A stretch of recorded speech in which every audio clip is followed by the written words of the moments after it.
A young woman sat alone in a company waiting room. Her clothes were wrong for the interview. Her hands were shaking. She kept reading the same page of notes but couldn't focus. She had applied for this position 12 times in 2 years. Different companies, different rooms, same result. This was her last shot and she knew it.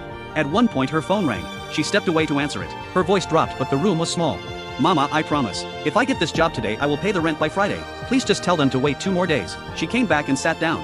She stared at her notes. She was not reading them anymore.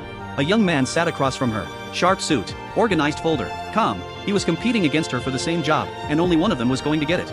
He had heard everything. He watched her for a moment. Then he made a decision. He leaned forward and slid his folder across the table. "They always ask the same 3 questions here. I have interviewed with this company twice before. Read these, but we are applying for the same position," she said. He shrugged. "I know." For the next 20 minutes he coached her. He told her how the panel liked to be addressed. He told her which achievements to lead with. He made her practice her answers out loud until her voice stopped shaking. When her name was called she stood up. She turned back to him. "Why are you doing this?" she whispered. He smiled. "Because you needed it more than I did. Now go. Your mother is waiting." Her eyes filled. She nodded once. Then she walked in. She was calm. She was prepared. She answered every question. She got the job. Marketing coordinator. Entry level. But it was everything. He went home with nothing. Many years passed. That woman never forgot that waiting room. She never forgot that folder. She never forgot the man who heard her phone call and chose to help anyway.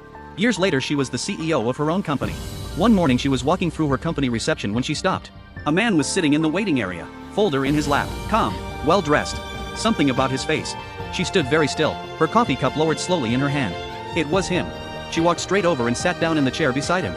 "Do you remember a waiting room?" she asked. A nervous woman. Wrong clothes. A phone call she thought nobody heard. He looked at her. Then slowly recognition. "I remember," he said quietly. "What position did you apply for today?" she asked. "Senior marketing manager," he said. She smiled and shook her head slowly. "You are not here for senior manager. You are here for marketing VP. The interview starts in 10 minutes. I will take you in myself." He stared at her. "You gave me an entry-level job once," she said. "The least I can do is give you a seat at the top." Lesson. The opportunity you give away is never truly lost. Drop a if you believe what you give always comes back. Have you ever helped someone even when it cost you something? Tell me in the comments.